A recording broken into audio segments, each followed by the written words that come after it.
You do that? You want me to? Well, I'll just record it on my little handheld. I mean, it's on Zoom. We can record it here too if you want. No, record it there, John, too. So we have that ability to do this. So let's not do I it. just don't know I don't know where to go to get it to save it to the file. That's all. So I'm like old school and use my little handheld. Well, Lori, if you can download it if you do it directly to the computer.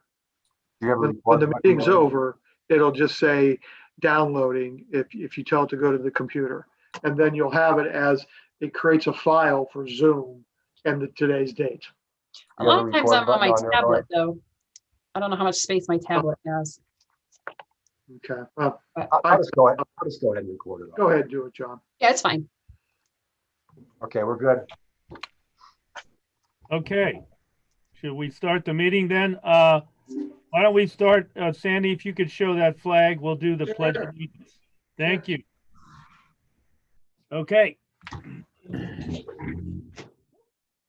I pledge allegiance to the flag of the United States of America, to the republic and for which it stands, under God, one nation, indivisible, with liberty and justice for all. Okay. Commissioner Habel, if you would be so kind as to read the agenda as soon as Fred puts it up there. All right.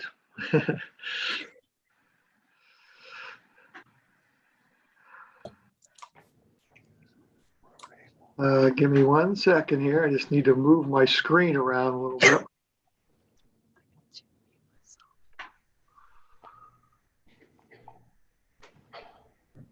All right.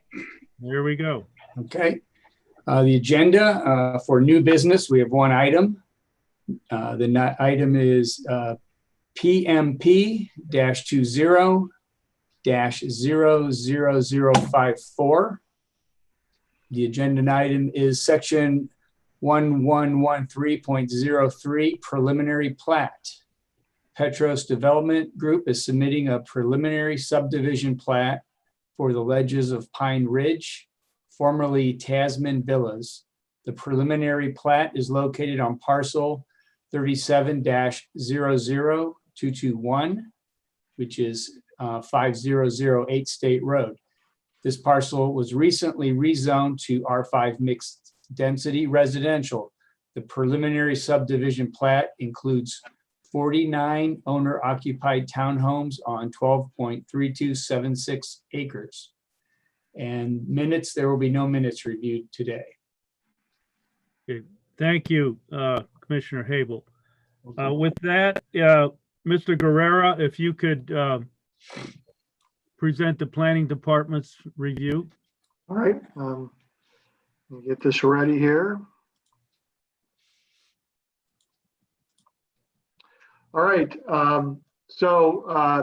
As Mr. Habel mentioned, this is a preliminary subdivision plat review, and it is for a new subdivision now titled The Ledges of Pine Ridge.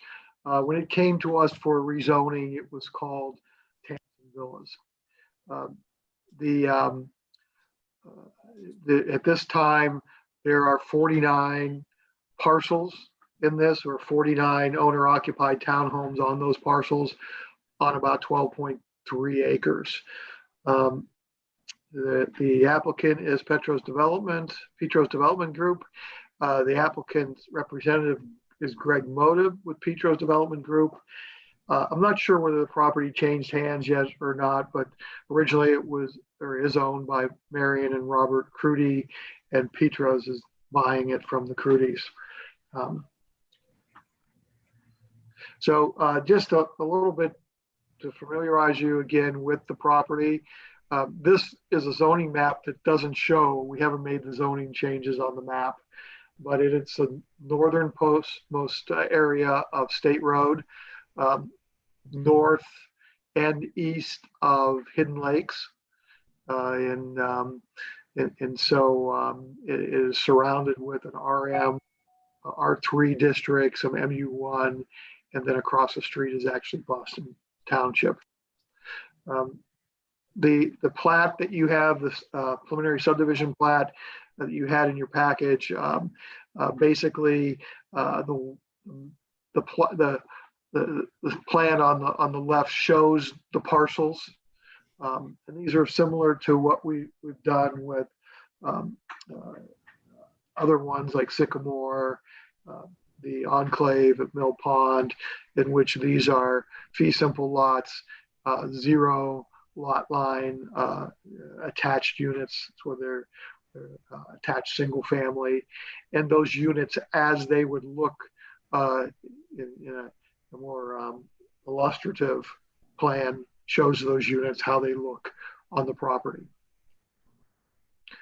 We'll go through the review criteria for preliminary plat. The first item that we look at is the proposed land division is in accordance with the general development characteristics and policies of the general plan and any other plan or program of the city adopted under the general guidance of the general plan.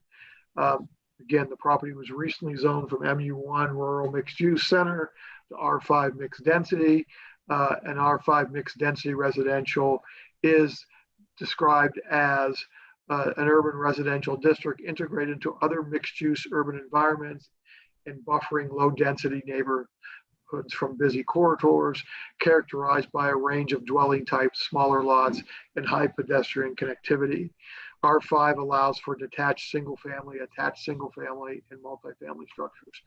Again, this is R5. It's not an urban setting, but we have R5s in non-urban settings. And the idea is to put these adjacent to mixed use districts, which this is, and as a buffer maybe between a mixed use district and single family. It's sort of a step down of density as you move. So what they're proposing does meet this criteria, and it also meets the density requirements, development characteristics, and what we had in mind in the general plan. The second criteria is any phasing of the subdivision and development of the final plan is clearly indicated and demonstrates a logical and well-planned development pattern. It's one phase. So we're not looking at two phases, three phases. So what you see on this plat is the entire development site. And it includes a street, cul-de-sac street, utilities, stormwater retention, and 49 townhomes on 49 parcels, and open space. The third item is criteria is the property subdivision is in accordance with the general development patterns and character of the planning area in which it is located. The proposed preliminary plat is consistent with general development patterns and the mixed density designations in the area.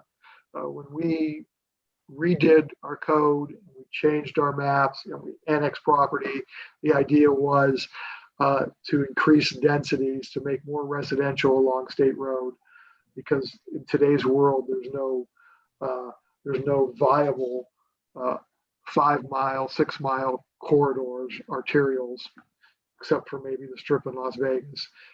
So what you have is more of intersections with commercial and the other areas being residential. In this case, we have a rural mixed use at the intersection of State and Seasons Road, and behind that we have higher density. So it meets those criteria is what you see in Hidden Lakes, Boulder Estates, and just to show you, since we talked about this at the rezoning, since we made these changes, these developments, these newer developments since 2005 have created 468 lots, approximately $117 million of investment. This has all been since 2005. Next criteria is the proposed land division is in the interest of public health, safety, and welfare. The property is vacant now, not vacant, but there's a single family home on it. It was used as originally as a maintenance area for Tamsin Park. And so this development would put new housing for the city, be $10 million of investment in the city. It's harmonious with both the Hidden Lakes and with any future MU developments on State Road. Fifth item is all parcels, including any proposed development, are in conformance with requirements of the zoning ordinance and zoning for the subject property, or where an alternative zoning is proposed associated with the preliminary plat. Well, there's no alternative zoning.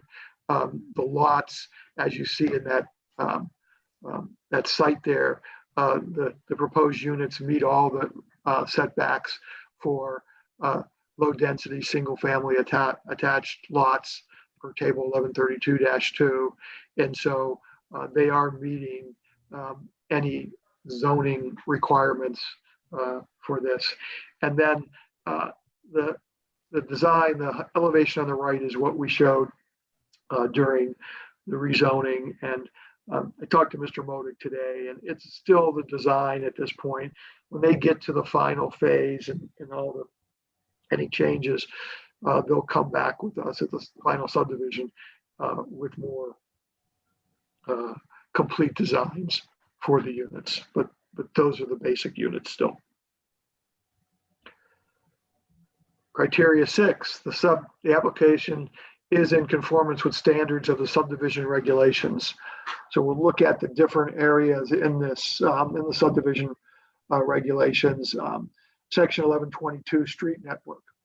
I didn't really think of this at first, but I looked at the street, the cul-de-sac, and it was called Ledges Lane. The first thing that got to thought is Legend Lanes. And I know we try not to have names similar, usually our street names, but someone called for 911 call. And we used to have this in Barberton a lot. Our 911 person would come to meetings and say, this name is too close to the other name. We want you to change it. And so it's always been in my mind. I look at these things. So I think, and we'll talk later about that either the lane or the ledges needs to be changed in this, so there's no confusion. You don't want to have somebody having an accident or heart attack and the 911 go to Legend Lanes versus Ledges Lane. The next item is a proposed street meets the L50/R local rural street type. So it meets, you see the typical street type. It basically meets those requirements for L50/R. But it has a 4-foot sidewalk. We require, if you're going to do that, you have to have a 5-foot sidewalk or a 7 to 8 foot multi-purpose trail. When you go to a street this narrow, we like 22 plus rolled curbs, 2 11-foot lanes, is that you can't have any parking. And what we found out about these attached single families with front loading garages, it's really hard to have street parking anyway, is because the driveways are within every 20 feet or so. And so what this accomplishes the street is we have less hard surface. Parking has to be done and some cutouts for parking, for extra parking. And so instead of having a big wide street, you have a street that makes sense. It's worked well. And the good example is the Enclave, which we use these street types. The next item is 1123.03 block sizes. And really what this gets into is the code doesn't like disconnected streets. We like street networks. But what we found out in some of these developments in the last 10, 15 years is that they're in the old Northampton area. There's not a lot of ways to connect. When there are, we do have them put street stubs. In this case, topography and development, we know at Hidden Lakes, it's impossible to tie into Hidden Lakes. And to the north is Boston Township, and topography is really difficult. And so in this size, it doesn't meet the typical block size because It is a cul-de-sac. There isn't any other option. And so the code allows for these exceptions with topography and other issues. So what you have here is the only way you get in and out of the site is through the street, and there's a cul-de-sac. There's no other choice. The next item is 112304 lots. The proposed driveways, and this gets to what we talked about, do not meet the 40-foot separation requirements. We have a 40-foot separation requirement. We have made allowances in the past. The problem with this in an new urban type setting, it calls for you to have alleys. In the pieces of land that we're looking at, in this case, if you look at it, all the open space that can't be developed around it, and you can't put alleys and put a street, you're building a lot of concrete, asphalt. And so we have these problems with these drives that don't meet the 40-foot distance. And so again, because of the way the site is, it's impossible to meet any of those requirements. I don't know if anybody has their, if you're not, mute yourself. We're getting some feedback. The next item is 1124, infrastructure. New infrastructure is being extended for this development. Water is being supplied by Cuyahoga Falls. Summit County has most of the sewer system. However, if this does tie into Hidden Lakes, there may be a chance that it would use Cuyahoga Falls sewer, and that's something that our engineering department will work with the developer on. Electric is being supplied by Cuyahoga Falls, and all stormwater standards must be met through the code that they're working on now with our engineering department. We also talk about off-site infrastructure improvements may be required, and we really want some type of connection to Hidden Lakes. People do like to walk, and so we're saying that there should be a trail or a sidewalk connected with Hidden Lakes to connect these pedestrian connections to this new development, at least. The next item is 1125 stream corridor. Stream corridor standards are being met. 1126 open space, like we said, is that more than 50% of the site cannot be developed. And so there's 6.8 acres that will be open space that will surround these units or these lots. And so that open space will then be put into a separate block, conservation block that cannot be developed in the future. And we'll make sure in the final subdivision that happens. The next thing we look at is site design chapters. 1142 residential neighborhood design, that guides how buildings look, how residential units look. I mean, Zoom is not secured. We don't have information on the units at this time, but they will have to meet those standards. The only thing they will not meet is the front loading garages, but we will ask when it comes to that time that those garages, that they would be coach doors with windows to dress up those garages a little bit, and we'll work with Petros on that. The next item is 1145 landscape design. Landscape buffering on state road and retention basin shall meet heavy screening requirements. We're requiring that as you look at this development from State Road or Akron Cleveland Road, that there'll be some type of mounding with pine trees, fir trees, something that will you won't see the sides of these units. And then with the retention basin in the rear of the property, we want heavy landscaping there too, to block that detention basin from those people in Hidden Lakes.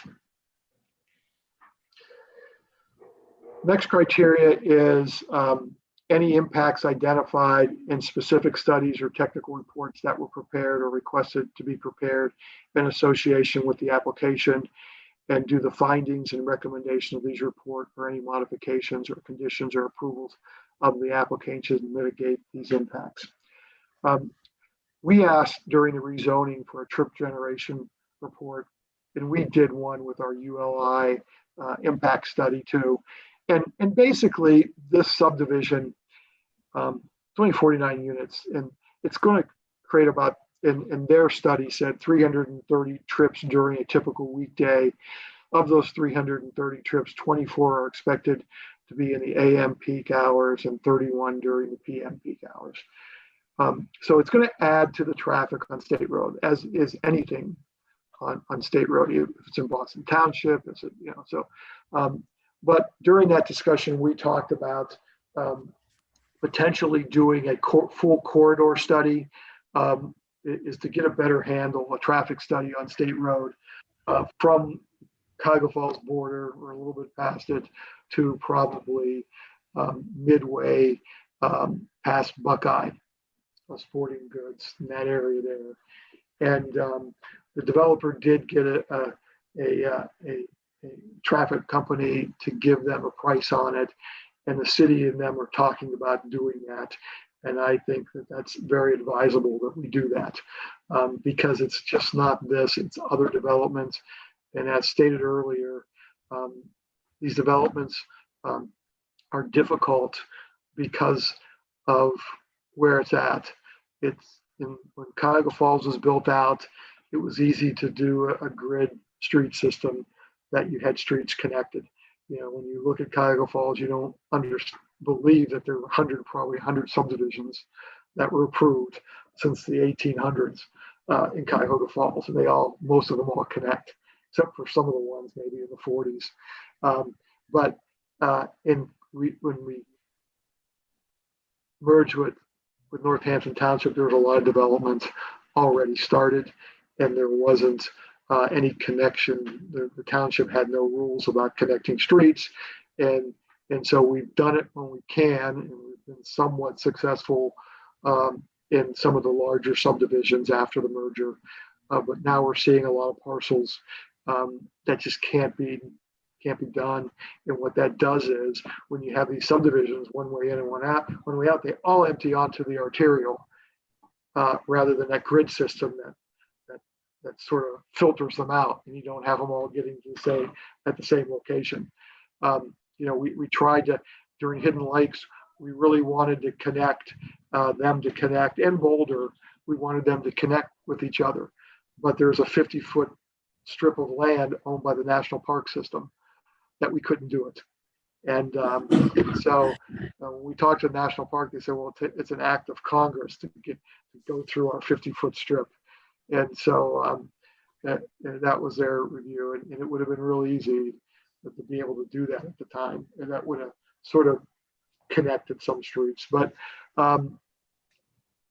anyway, we are, we have this situation, and the city's going to have to figure out how to calm some of that traffic, and so that's what this study would do. The next item is the criteria is the plat design in regards to a tree inventory, tree replacement plan, tree types and locations in conformance with all other regulations. The developer didn't do a tree inventory yet. Typically what happens is when you do a tree inventory, if you have large trees, you're required to, if you cut them down, to replant trees. So if you have a 50 caliper tree that you cut down, you can then replace it with 5, 10-inch caliper trees in certain locations. But you don't get penalized for where the street is or where the footprint of the houses are. And so you don't have to replace that. So in this case, over 50% is not going to be touched. And so it's sort of equal. Nothing's happening there. And if you do cut down trees in this townhome development, most of them are going to be allowed anyway through the code, but there may be a few trees that maybe they have to cut down because it's too close to a foundation, things like that. So we want to know what those trees are, and so in case they they need to replant it. Also, the code allows you a credit for trees that you save. And so what happens is when you get in these areas, you're saving a lot of trees. So it's really a net zero after you end up. But this developer we've worked with before, and they're pretty conscious of knowing what we need to do. But we want to get the inventory done so we know what we're dealing with. And like we said, that they're going to do some additional plantings to give some buffering from other areas. So we should be okay, but that is going to be required in the final subdivision. So based on the preliminary subdivision plat documents, the planning division finds that project PMP-20-00054 meets the Cuyahoga Falls General Development Code preliminary subdivision plat approval criteria and is recommending approval of the ledges of Pine Ridge preliminary subdivision plat with the following stipulations that shall be incorporated in the final subdivision plat. 1, the street name of Ledges Lane must be changed. The code calls for all east-west streets to be designated as avenues. This is an east-west street. I think to go further onto that, I don't have a problem with it called Lane and they have to change legend, but they could call this Ledges Avenue. I mean, and it would be, they wouldn't have to change the name other than what type of street it is. 2, the proposed street shall be public and meet L50-/R local street, rural street type standards. The proposed sidewalk shall be 5 feet wide or the form or take the form of a 7 to 8 foot multi-purpose trail. Either one you can do with this. We'll work with them to the final subdivision plat that what works best. The proposed driveways shall be allowed even if they do not meet the 40-foot separation requirements, and we talked about that. 4, a trail sidewalk on state road shall be constructed to connect to the sidewalk on Hidden Lakes Lane. 5, heavy landscaping buffering as defined in table 1140-26 and section 1145.08 shall be located along state road and between the detention basin and the Hidden Lakes neighborhood. 6, must meet all other Title II land division requirements. These are the subdivision requirements. That is intersection radiuses, cul-de-sac sizes. One of the things I didn't mention was originally they came with the site plan, there wasn't a cul-de-sac. And we said you had to add the cul-de-sac. So the plan you see now has a standard cul-de-sac. 7, must meet all chapter 1142 residential neighborhood design standards. 8, must meet all chapter 1145 landscape design requirements, including street trees and tree preservation and protection. And 9, developers shall work with the city to help complete a state road corridor traffic study. And that completes my report. And I also have the sample motion based on my report. Thank you, Mr. Guerrero. At this time, I'd just like to say, before we ask the developer for some comments, we will then, at that point, when he's finished, we'll ask the public to, if they have any comments. And if the public is present and would like to comment, we need you to state your name and address prior to any statements. And please keep them brief if you would. We ask for 3 minutes. And then we will have comments from the commission members. So at this point, Mr. Modick, sir, do you have some comments for us? I do. Thank you. Good evening. Greg Modick, 10474 Broadview Road, Broadview Heights, Ohio. Thank you for your time this evening. I just want to touch on a couple quick things. Mr. Guerrero covered quite a bit of ground there. When we started the plan we originally submitted with the rezoning, it's kind of a T turnaround at the end. There's a back of a unit facing directly at the neighboring residents. We heard the feedback from the residents, from the planning commission, went and adapted the plan, created a cul-de-sac and tried to reshape the building so we didn't have the back of a building facing directly at them. With the topography of the land and the flow corridors, the pond is kind of required to be down there at the low point. But we will look at in detail engineering when we come back for final, how we can pull it as far away from the property line as possible. We're going to be very aware of stormwater management, overland flow corridors, to ensure no impact to the neighbors, and certainly adhere to, or honestly probably exceed, the heavy buffer requirements for landscaping. We want to make sure it's a quality product, and we're paying respect to the neighbors next door to us there. We have no issue changing the street name. We'll work with Mr. Guerrero to make sure that we don't have any conflicts with any existing ones. When we bring the plan back for the final, the sidewalk along State Road, we have that depicted, so that will not be a problem to incorporate that. We'll work with Mr. Guerrero to understand the best way to implement the sidewalks within, whether it's a trail on one side or sidewalks on both sides. Regarding the traffic study, certainly, yes, we're committed to doing our portion of it there. We kind of reached out to the city and talked to our traffic consultant saying, hey, we heard the feedback prior, maybe a bigger study needs to be done, more of a regional area versus isolated to just what we're looking to do here. And we will work with the city in order to accomplish that. And our goal is to limit the tree removal on this property. We are saving quite a few, and we will put the plan together, but I'm confident we'll be adding more trees by the time it's said and done. We're kind of following the open area where a lot of trees are already removed in the existing home and driveway. And we'll look to supplement so we have appropriate screening for the residents to the west of us and the south of us, as well as the north. Honestly, wherever the residents are abutting us, we want to make sure we have quality landscaping screening in there. So if there's any questions the commission may have or any feedback, glad to answer those questions and work with you on it. And same goes with regards to residents or anyone that may speak tonight. If there's any questions I can answer, please feel free to ask me. Thank you again for your time and consideration with this application. Thank you, Mr. Modick. And at this time, we will close comments from the developer, and we will open comments to the public. John, is anyone raising their hand or wishing to speak from the public?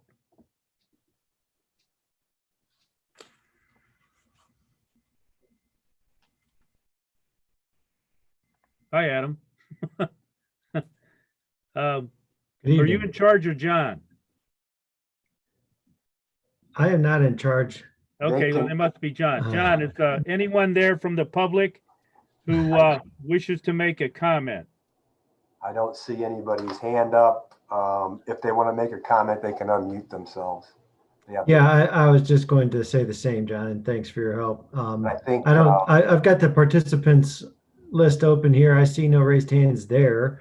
It appears to me we've got a couple people here outside of the commission and applicant. And so we'll look for some signal from them if they wish to. Okay. Bob Pruitt and Laura Brown. We see a hand raised. And just a reminder, Bob and Laura, if you would please state your name and address, and then we'd love to hear your comments. Okay, I hope you can hear me. I can hear you. Okay, yeah, this is Bob Pruitt. Well, our residence is 92 West Steeles Corners Road, but we own property to the north side of that. And I'm very familiar with the Crudy family. Nice people. One of my concerns was, well, first of all, I'll just be honest with you. I don't like development in the area. But however, there was a lot of natural waterways through there.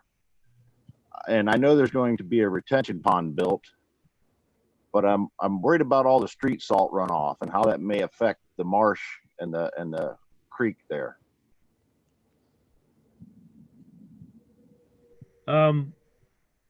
Greg, do you have any comments? Can you take that question?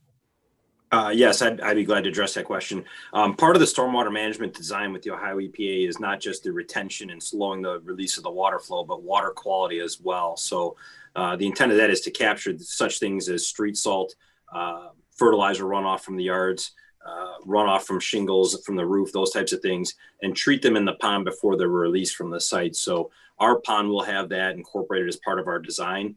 Be reviewed and approved by the city engineer prior to construction, and then as built to ensure that it was built properly at the time of construction. Okay, thank you for your answer. You're very welcome. Bob, anything else you'd like to say? Well, as far as tree replacement, are we replacing native type species, or are we just plunking in any old kind of tree? We'll work with the city planning and arborist department to understand the appropriate trees to plant. There's a heavy amount of pine trees on there now, and typically we would plant a fair amount of pine trees in order to provide that year-long screening. We do mix in a fair amount of deciduous trees as well to get a good mix. We will look at the existing species of the trees and try and match that so it becomes harmonious with the existing area that remains untouched. And just to add to that, when we do that, we like to, there's a number of street trees they're going to have to put in, and we like to have the street trees to be native as long as they can function as a street tree. And so we'll look at that. Once we know on their preservation plan what's there, it'll say the types, it'll say what they're cutting down. We'll try to go with an appropriate tree that for this area. Okay, thank you. Okay, Mr. Pruitt, anything else, sir? No, not at this time. I assume that we're not actually having any kind of in-person meetings for this kind of stuff anymore. Well, with the COVID-19, it's just not safe, sir. So we've went to Oh, I understand that. Yeah, we went to this format to try and keep everyone safe and also to allow the public to make comments. And, folks like yourself who have taken the time to get online with us, I want to thank you for that. And I want to thank you for your comments. Oh, thank you. Yes, it's not easy for some of us that aren't so technically advanced. I understand. Okay, John, I think Mike Ross had his hand up. That is correct. He's unmuted. Mr. Ross, you have a comment, sir? Yes, can you hear me? Yes. You don't sound It's like actually, it's actually Lori Ross. Mike's my husband. I live in Hidden Lakes on 5047 Lake Forest Drive. I've attended these previously just to raise my concerns about the traffic congestion. One of the things I just wanted to point out as I listened to the initial site plan, I like the idea that they're putting in a sidewalk connecting on State Road from this development to Hidden Lakes. However, and I'm sure you've already seen this, but if you look directly south of where the entrance is for this new development, you'll see where the side of the road is sort of damaged and sort of disrupted. And that's because the students going to Walsh and CVCA, oh, I shouldn't say that. There are students turning left onto Wyoga Lake to go to school, and people that are trying to bypass them will go off into basically off-road to continue south on State Road. So I've heard a lot of talk yeah, we need to do a traffic study. Yeah, it's probably got to be a bigger issue. And if this isn't something that's going to be handled in the short term, it might be worth considering moving that sidewalk back to still allow that, because it's going to create such a bottleneck for your residents living in that development. The other thing I would comment, and I think I've said this before, my son was involved in an accident in our coming out of our development, 2 high school students. One thing that I found out as a result of his accident is that the residents of these developments are always cited because the stop sign sits further back and you have to pull forward in order to make a left turn or even a right turn. So regardless of what's happening on that state road, whether people are speeding or going off road, your residents and these new residents will always be cited. That's what the police officer told me based on where the stop sign is in our visual sight lines in order to make that left or right hand turn. So the only reason I bring that up is because I've reached out to Walsh and CVCA. Both parties have told me that they have repeatedly tried to address the traffic concerns on Wyoga Lake without any success from the players. And I don't know who exactly that would be. So my concern is, at the planning stage, everyone's talking the idea that we're going to do this traffic study, but it seems to me that this is, been talked about, but nothing ever really changes. But I promise you, if you look at that, you're going to see where the off-road area is disrupted, and that's going to be a huge headache for people coming in and out of there. And my last point would be, I know the traffic study indicated that there's only 24 hours during that peak. The problem is that peak is primarily high school drivers, and it is dark at most of the year when these kids are going to school, and it is highly dangerous. So when you're talking about addressing safety with building this development, you've got to address this traffic issue, or we're going to have a huge issue. Thank you. Thank you, Mrs. Ross. Greg or Fred, do you have any kind of comment on her concern? I think, we'll look at that with the developer and the engineering department and figure out the best way of doing that. I have to go out there and look at it. It's hard to, I know what Mrs. Ross is talking about, but we have to go out there and look at it. So maybe we'll go out there if Mr. Damasi and Mr. Modic maybe schedule something next week. So before they start working on getting the final subdivision plat ready and how that connection, we can have a better handle on it. That's okay with them. Very good. Thank you, Mr. Guerrero. If I may add, Mr. Monaco, I think some of these comments were maybe not as clearly stated, but somewhat verbalized during the initial meeting. I've given some of those feedbacks to our traffic engineer already, as well as our site design engineer. And, I did notice out there, and I'm glad it's reiterated, kind of that pull off that comes through there when people try to go around those left turning folks out there. So I know our design engineers are aware of it. I'll make sure I reiterate the comments, especially pertaining to the younger drivers and the dark times in which some of those turns are made, to our traffic engineer, and make sure that, our traffic engineer and myself work with Mr. Damasi with regards to that study and make sure we capture all these concerns. Okay, very good. And I want to thank you, Mrs. Ross, for your comments. Chairman, if I may, to Greg. Greg, certainly have your engineers give me a call. I can share all the information, all the studies that we've done out here with this. This whole corridor has been studied since at least 2005 and probably before that. So I can certainly provide all the information that your engineers need. Thank you. I appreciate that. It'll be, Boning and Associates for the site. And I think, Eric Smith at Prime AE associated with the traffic components. I'll make sure they both reach out to you as they move into their endeavors for more detailed studies. Thank you, Mr. Damasi. Adam. Thank you, sir. Just a point of clarification to follow up on those comments, and Tony, maybe you as a city engineer can respond to this, but for the existing turn radius that's there and the placement of stop signs, that's based on ODOT standards that meets city street development requirements. Is that accurate?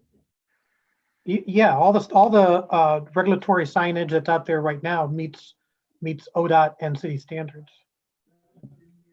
Thanks. I think we have another question from Bob Pruitt. Okay. Yes. Hi. Mr. Pruitt, go ahead, sir.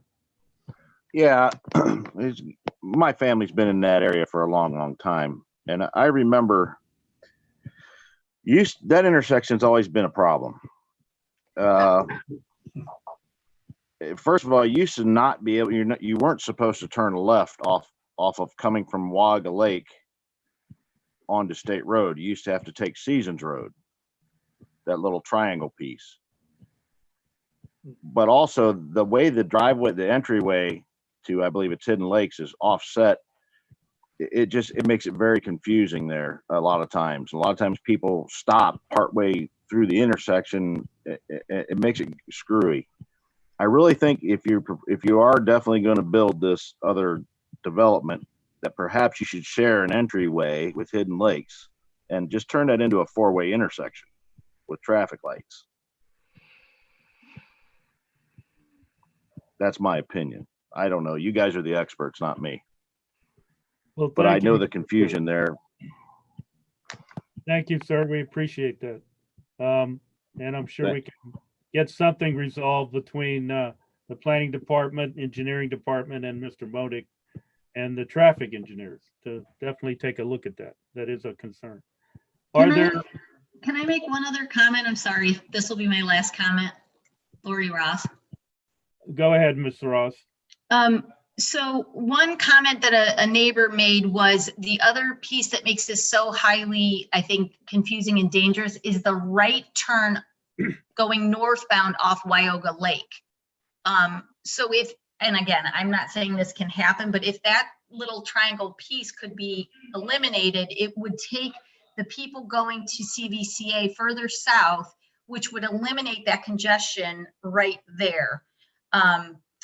Again, like I said, I know nothing about traffic. The other piece I would say, I've already contacted the mayor's, the city of Cuyahoga Falls, and he indicated that this is just such a short window of time that it's busy, that if you just leave at a different time, that you eliminate that. And I think we're really being short-sighted when we're dealing with high school students primarily. And I drive this, I work at Akron Children's Hospital. I make that left 3 times a week. And I feel like I'm taking my life in my hands at that time.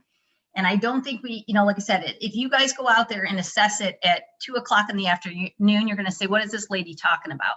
You've got to go during that peak time and recognize how many young drivers, how fast people are driving, and how unsafe it is. And maybe that's only for a half an hour, but do we really want to risk a child's life just because it's only 30 minutes twice a day or 60 minutes twice a day? Okay, thanks. Sorry. Well, thank you, Mrs. Ross. These are good comments. Safety is always a big issue. So we'll definitely have Mr. Damazzi, Mr. Guerrera, and Mr. Modic and the traffic engineers take a very hard look at that. But thank you for that. John, is there any other people in the public that wish to comment? I don't see any at this time. Okay. Since there are no more hands up at this point, we will close the meeting to the public, and we will open the meeting to the Planning Commission. So at this time, I would call on Commissioner Habel for any comments. Thank you. I don't really have any questions. I remember when we were looking at changing the zoning, one of my comments was about the location of the retainage or detainage in terms of the topography and the natural pathways of drainage. Has that been looked at a little further? I know it's not fully engineered, but can you just update on the status of that, Greg? Yeah, so the runoff all kind of falls to that northern area, kind of splits in 2 directions when it hits there. So I did challenge our engineers or a better spot to put this, and they're saying in order to ensure protection of the adjacent neighbors, so we collect the runoff and make sure that nothing bypasses our pond, that's the safest location for it. So that can be developed then through engineering protocols based on sort of the concept that you have outlined. Yes, and again, we'll make sure that we do all the appropriate screening on there to provide a buffer associated with the neighboring properties. Okay, that's my only question. Thanks. Thank you, Commissioner Habel. Commissioner Locascio. You're on mute, Sandy. You're on mute. Sorry about that. Just to reiterate the traffic concerns, I think it's very important that we do a good study on that. And my first thought was a traffic circle. Do those work in situations like that? But anyway, something to, I don't know if that would keep everybody flowing without, the left turns, right turns. Anyway, I really don't have any other remarks. Okay. Thank you, Commissioner Locascio. Commissioner Ricker. Yes, Comment, thank you. sir. Yeah, thank you. Yeah, I feel with the Fred's recommendation and the motion that we put in there for the impact study for the full corridor study, that's a good idea along with the tree inventory. So I like how those are added in there. I think that will help us. That's all, Mr. Chairman. Thank you. Very good. Thank you, Commissioner Ricker. Commissioner Johnson. John Stunn. John Stunn, right. I don't have any particular comments. I guess I was concerned about the safety of those kids. When is the peak time? Would that be 4 o'clock in the afternoon? The peak is in the morning when they're going to school, between 7 and 9, and then probably between 2:30 and 4. It's really a lot of that traffic is from both high schools or schools that are nearby, and not so much Woodridge, but the 2 private schools. Right. You're worried about it. You're concerned. Yeah, it's been a concern for a while. As Mr. Demasi said, we have a whole bunch of studies and if you make sure you're right what you're doing, because it's not a cheap or a simple solution. Right. And so what we end up doing, at the end of the day, it has to help and not aggravate the situation either. Thank you. Very good. Thank you, Commissioner Johnson. Mr. Paul, you had your hand up, sir. I did. I just had a question based on those comments, Fred, and Tony, maybe the one or both of you know, if the past studies took into account potential development here, and if there was anticipated growth when Hidden Lakes went in with the potential for connectivity to this side before it was realized that it wouldn't happen, if any of the studies tried to account for those things that we currently have. I can't answer that. Maybe Mr. Demasi could. Adam, I know that the previous studies looked at the potential for development that was going to occur on Seasons Road, the hospital project, and it was accounting for traffic to be anticipated from that development, which was a very, very large development. And what those studies, I believe, did do was look at existing conditions, applied some growth factors to them for traffic growth, but whether or not they looked at a full build out of the zoning that was out there at that time. I'm not sure that it got into that type of detail.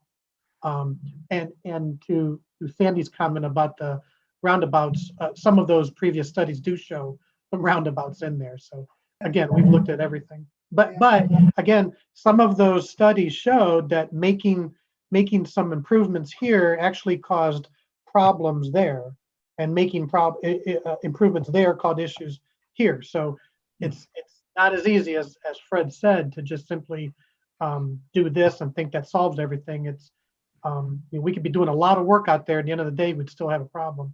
So we want to make sure we do the right thing. Very good. Thank you, Mr. Demasi. Fred, could you bring up the site plan with the retention basin? Sure. Give me a second here.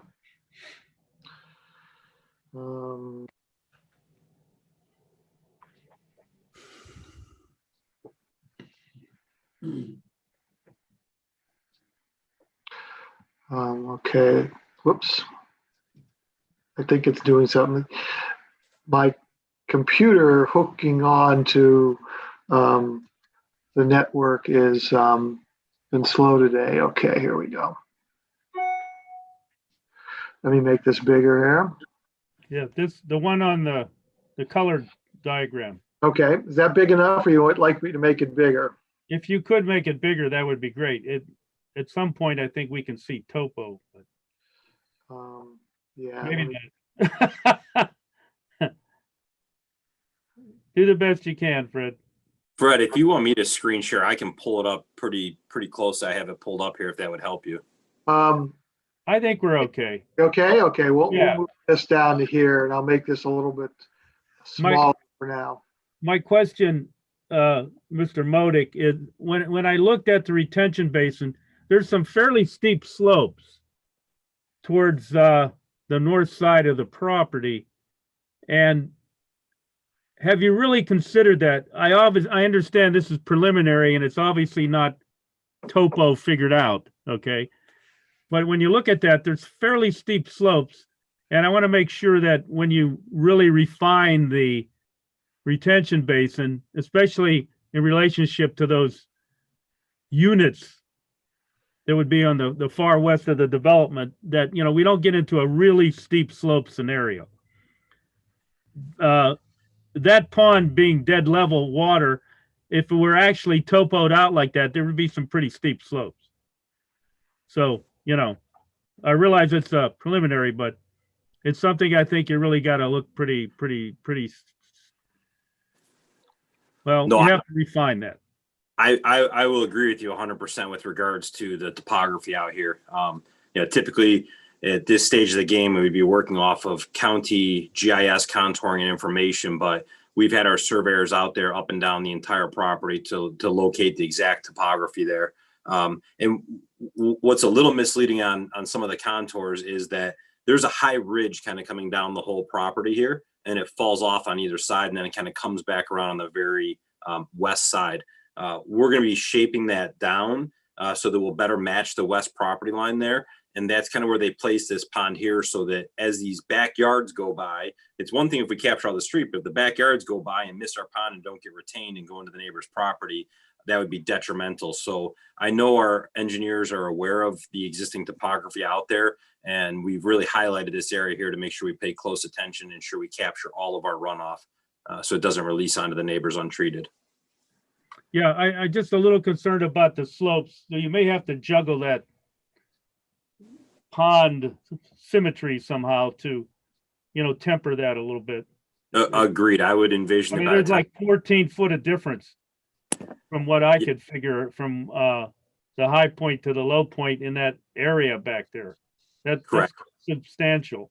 Okay. And on so the high point side to the east where the cul-de-sac is, we're shaping that down quite a bit. And I would agree with you that that's a general shape now. And I would envision that there's going to be more of a shape to contour with the land as part of our final improvement plans out there. Okay, very good. Thank you for what. Yeah, that's the only questions I have. I think the development, as far as our regulations, et cetera, I think it's a good project, and I would have no objection to it. And with that, we'll close the comments from the Planning Commission, and I'll ask if we have a motion, unless there's any discussion. If not, I'll ask do we have a motion?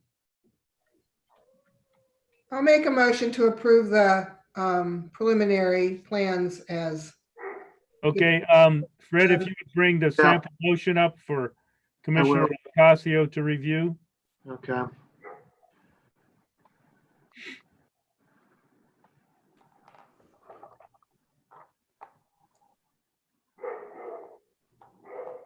Was there a second?